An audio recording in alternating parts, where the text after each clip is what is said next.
अब वैसे इलेक्ट्रोस्टैट में इलेक्ट्रिक फील्ड और विभव दोनों ही आते हैं, सही है ना। देखिए मॉड्यूल के अकॉर्डिंग हमारा एक चैप्टर खत्म हो गया, ठीक है भाई। ये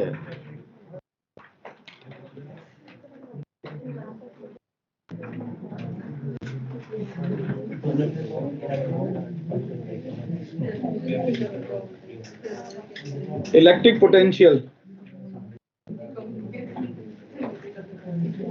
चलो समझ लेते हैं कुछ कहानी। बेटा बात बिल्कुल आवाज नहीं करो यार, वैसे ही देखो हम लोग जानते हैं। अरे यार कौन बात कर रहा है बेटा, क्या दिक्कत है? कुछ पूछना है? कुछ पूछना है?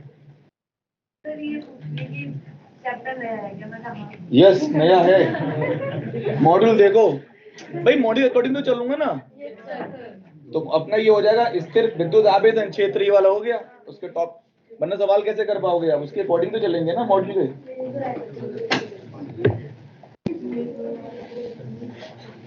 विद्युत क्षेत्र कैसा होता है मुझे बताओ एक।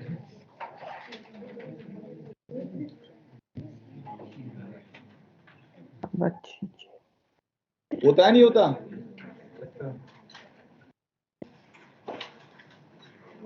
इसकी खासियत बताओ क्या है? इसकी खासियत ये है, ऐसे चले जाओ, ऐसे चले जाओ, सब में कार्य बराबर होगा, समझे ना। कि भाई अगर मैं यहाँ पे कहूं कि मेरी ऊर्जा है यू आई और यहाँ पे है यू फाइनल, तो संरक्षी क्षेत्र का अगर जो कार्य मेरा मैं निकालूं माइनस यू, अब उधर को सभी के लिए पथ पर निर्भर नहीं करता है।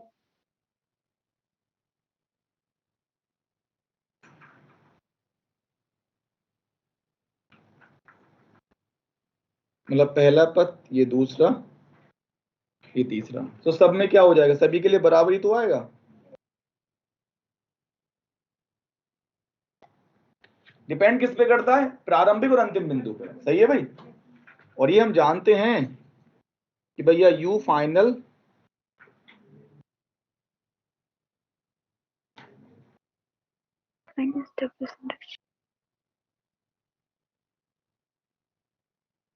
ये तो हम जानते हैं।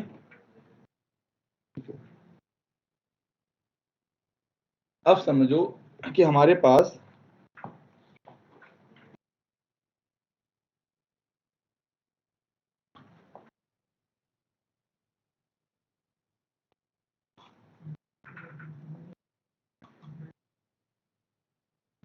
दो आवेशों का निकाय है,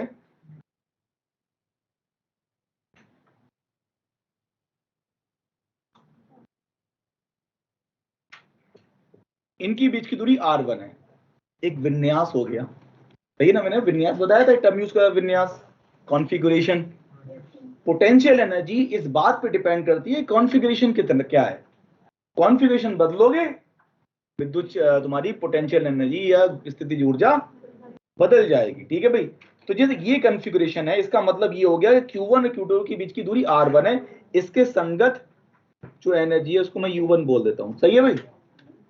अब हमने मान लिया किसी भी तरीके से आप ले गए या खुद चले गया आवेश, खुद लेके भी जा सकते हैं और खुद भी जा सकता है, डिपेंड करेगा सिचुएशन क्या है। तो यहां पर हमने मान लिया कि भैया दूरी हो गई अब r2, विन्यास बदल गया, पोटेंशियल एनर्जी बदल गई। बोलो अब मुझे ये निकालना है इनके बीच में कितना अंतर आया। तो मैं एक काम करता हूं, Q1 को मैंने फिक्स कर लिया, Q1 को फिक्स मान लो। तो ये समझो ये Q1 है, किसी समय पे मेरे पास Q2 है, तो बल लगेगा नहीं लगेगा इस पे? कौन लगाएगा? विद्युत क्षेत्र लगाएगा, इसका Q1 लगाएगा। और इनकी बीच की दूरी मान लो r है, जगह के Q2 r स्क्वायर। और इसका विस्थापन तुम्हारा हो गया ds, या ds बराबर dr ले सकते हैं। मैंने बताया था पास आएंगे तो देखो, अगर हम दूर जाएंगे तो ds और dr दोनों बराबर होंगे, पास आएंगे तो r कम हो जाता है, तो ds बराबर माइनस dr लिख सकते हैं। अब सुनिए, मैं ये कह रहा था, अगर मैं बहुत छोटा सा विस्थापन लेता हूं तो उसमें जो कार्य होगा वो कितना होगा, W संरक्षी या W विद्युत बल। विद्युत बल कितना कार्य करेगा बेटा, ये करेगा F इलेक्ट्रिक डॉट ds। समझना मैं क्या कह रहा हूं, F इलेक्ट्रिक और ds के बीच में एंगल कितना है, दोनों एक ही दिशा में, 0 डिग्री। 0। F की जगह क्या लिख दूं मैं, Q1 Q2 ds की जगह भी dr लिख सकता हूं। बोल, अब बताओ, मैं ये कह रहा था कि हमने देखा था कि du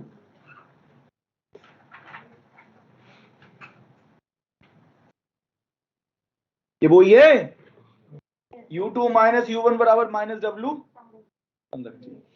ये कहीं कार्य ऊर्जा में भी कहीं ना कहीं आया होगा, ठीक है ना, ये सारी चीजें। तो du, तो बेटा क्या लिखते हैं बताओ, k q1 q2 upon r square. अब इसको कर दो आप समाकलित, क्या कर रहे हैं बेटा, समाकलित कर दो, k q1 q2 upon r square. पहले इनकी बीच में कितना था बेटा सेपरेशन, r1, तो r की वैल्यू r1 ले लें पहले।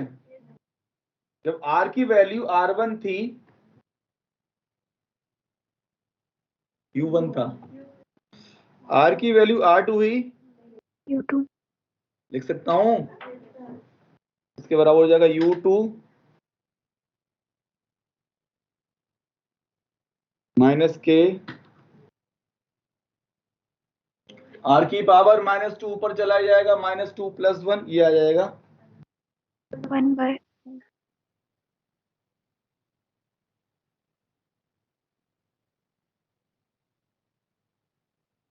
k q1 q2 -1 upon r2। Plus 1 upon R1। ये बेटा माइनस की गुणा कर दो अंदर, u2 माइनस u1 बराबर हो जाएगा k q1 q2, इसको ऐसे ही लिखें 1 अपॉन r2 माइनस, समझे।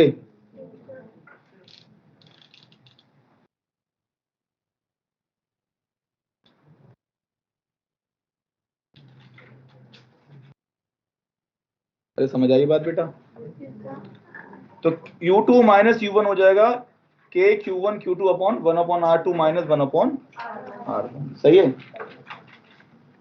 अब एक कॉन्सेप्ट हमने ये बताया था कि जो रेफरेंस है वो हमारी मर्जी पे है, जहां मर्जी है वहां ले लो, सही है ना।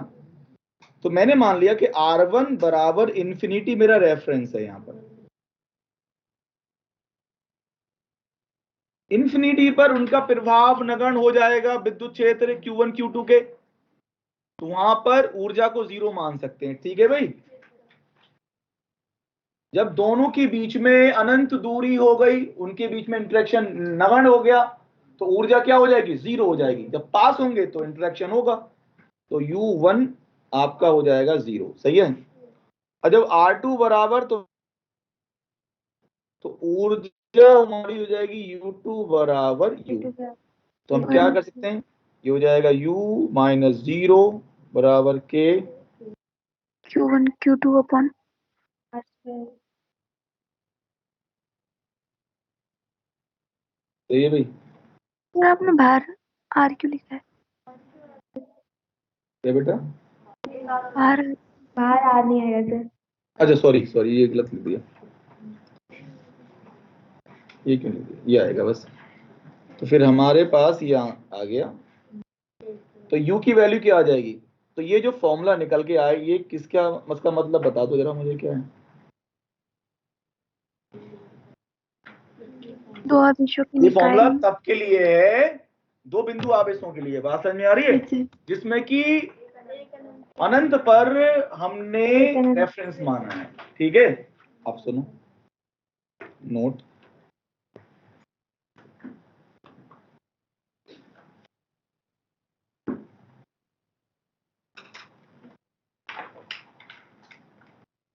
तो प्लस हो जाएगी ऊर्जा,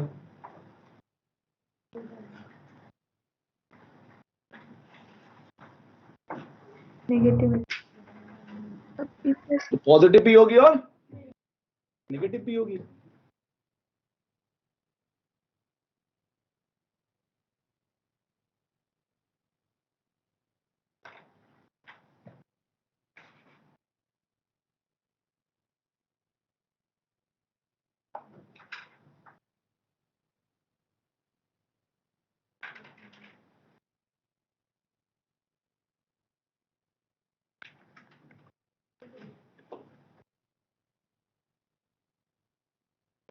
के का मतलब 1/4πε0 होता है अपॉन आर।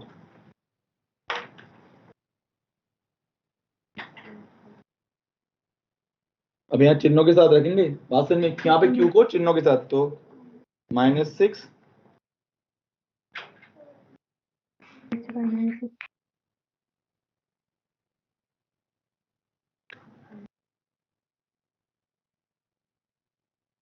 तो चौका 8 में 72 है, चौका 8 में स्क्वायर थोड़ी करते हैं। हाँ C1 का स्क्वायर थोड़ी ना, अरे स्क्वायर क्यों कर दिया, सही है। तो ये हो जाएगा बेटा 72 10 की पावर 12 है ना, और -3 आ जाएगा ना।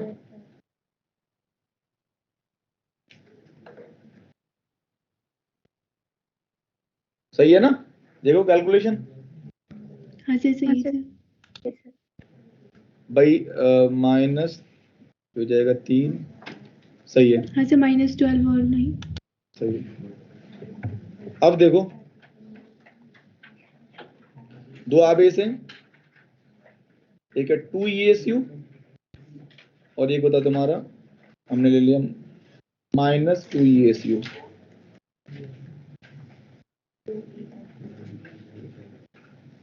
दो सेंटीमीटर इनके बीच की दूरी है,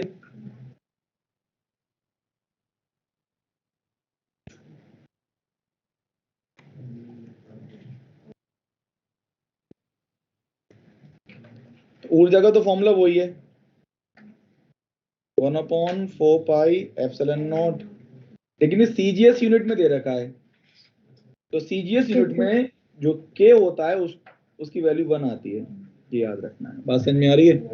ये 1 होती है, बस इतना ही करना है, बाकी तो ये तो हो जाएगा 1 2 ESU और हो जाएगा -2 18 की पावर ESU अपॉन 2 कट जाएगा, -2 अर्ग में आंसर आ जाएगा। ठीक है भाई? सर इसे चेंज ही नहीं करना सर, हाँ बेटा, ESU को चेंज करके भी तो कर सकते हैं सर आंसर। हाँ चेंज करके भी कर सकते हैं ना, वो तो कर दिया, क्या दिक्कत है, ये भी पता होना चाहिए। अब देखो इसमें जो याद रखनी है चीज आपको,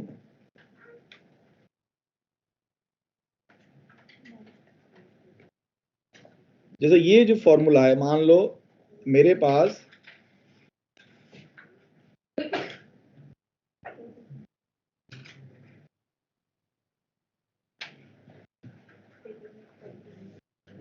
तीन आवेश हैं, इनकी ऊर्जा निकालनी है मुझे, तो इनकी R12 R13 R23, तो इसमें हम देखेंगे हमारे पास आवेश कितने हैं,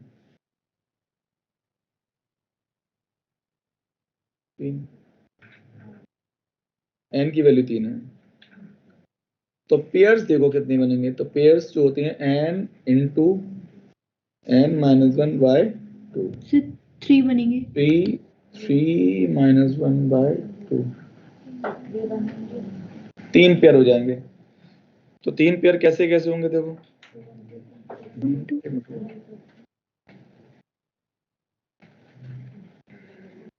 हमें निकलना है टोटल ऊर्जा।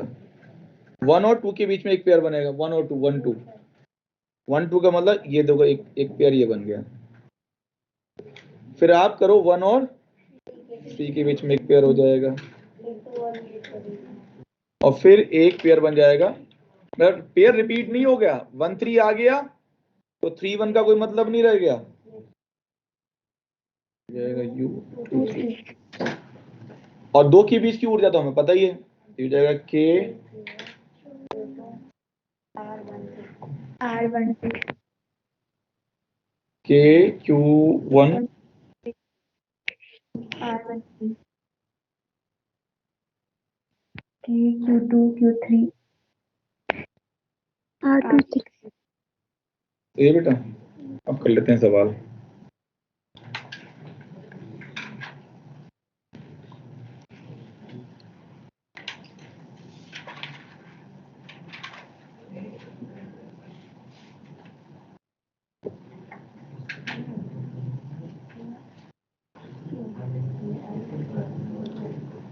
अब समझना, इसको हमने एक दूसरे त्रिभुज पे रख दिया, तीनों आवेशों को, इसको यहाँ धीरे धीरे।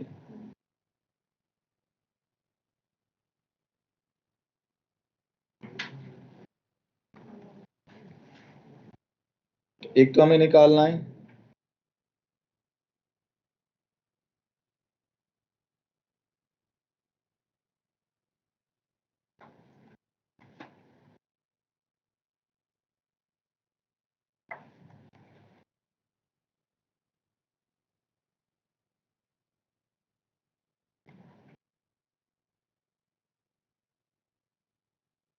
ये चीज निकालनी है, ठीक है। तो क्या करेंगे देखो,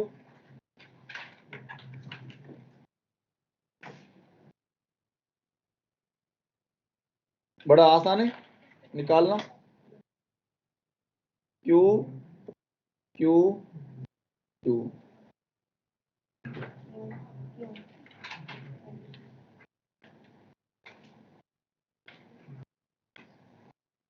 एक ये हो गया, एक ये हो गया,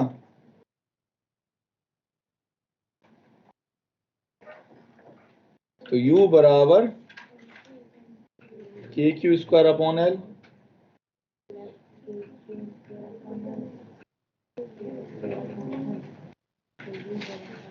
तो प्रारंभिक ऊर्जा कितनी हो जाएगी, लेकिन हमने इस किसके ऊपर रख दिया बेटा इसको, 12 वाले तो आंसर तो बहुत नीचे 2L कर दो बस, और क्या है। 2 U फाइनल कितना हो जाएगा, 3 KQ² 12 सही है। तो क्या पूछ रहे हैं, परिवर्तन पूछ रहे हैं। तो फाइनल माइनस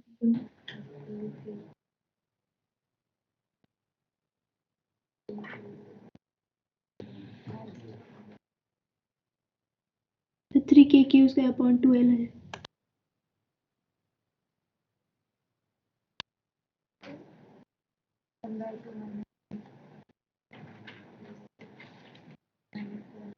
-3/2 KQ²।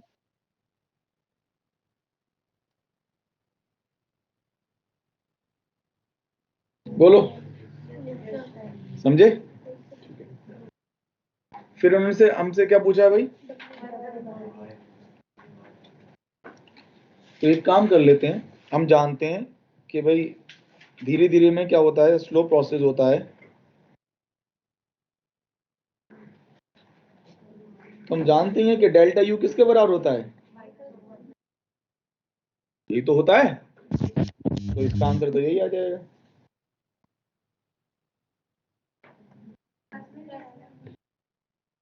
देखो कैसा है, क्यों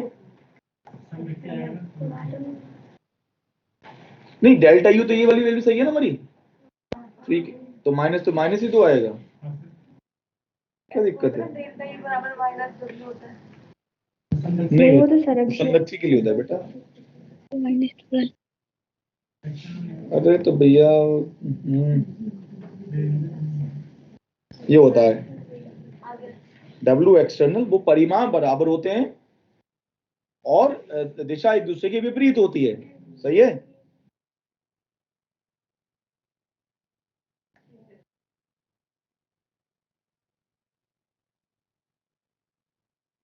तो इसको अगर वैसे लिखो तो ये वो चीज होती है, वो तुम ये बोल रहे हो, तब लिखा जाएगा वो। ठीक है ना। अब स्लो प्रोसेस में इसको 0 कर दें तो W इलेक्ट्रिक हमारा कितना हो जाएगा, -W एक्सटर्नल समझे। तो ये हो जाएगा P/2 K के साथ में। समझे।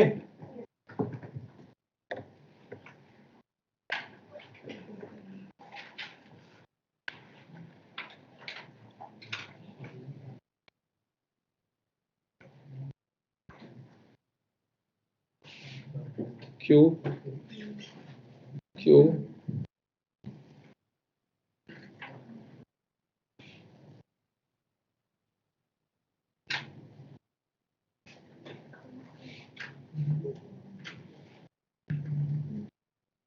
P विद्युत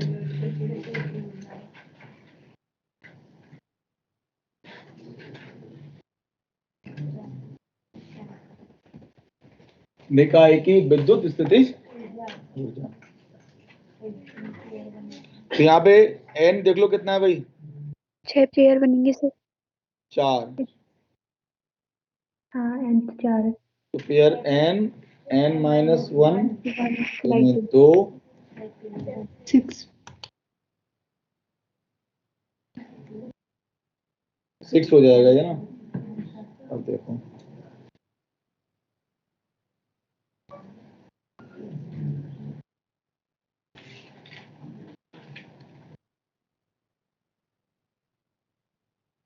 Q Q Q सही है। इसको 1 बोल देते हैं, इसको 2, इसको 3, इसको 4।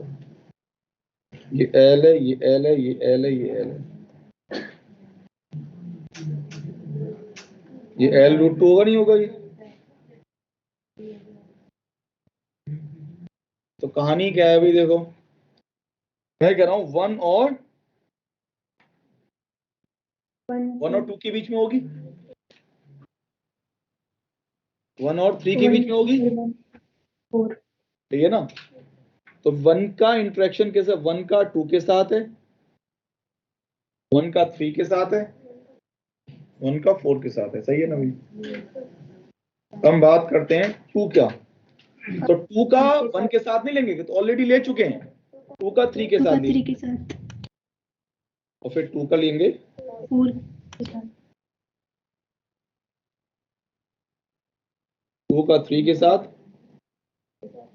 2 का 4 के साथ, फिर आखिर में 3 का 4 के साथ।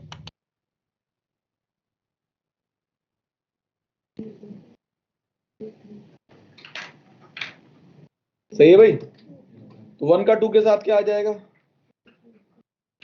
K की स्क्वायर बना दी। 1 का 3 के साथ K की स्क्वायर बना दी। 1 का 4 के साथ,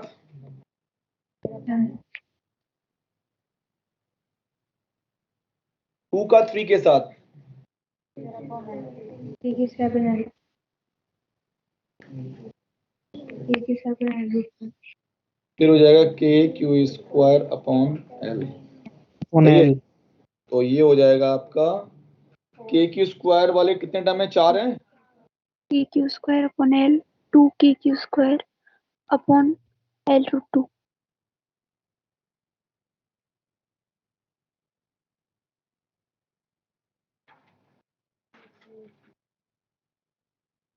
फोर प्लस √2।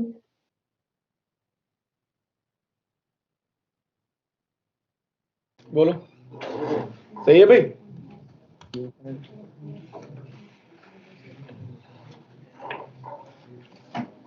टाइम कितना हो गया।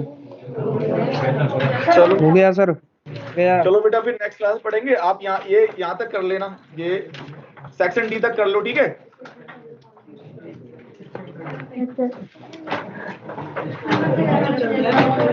Thank you sir.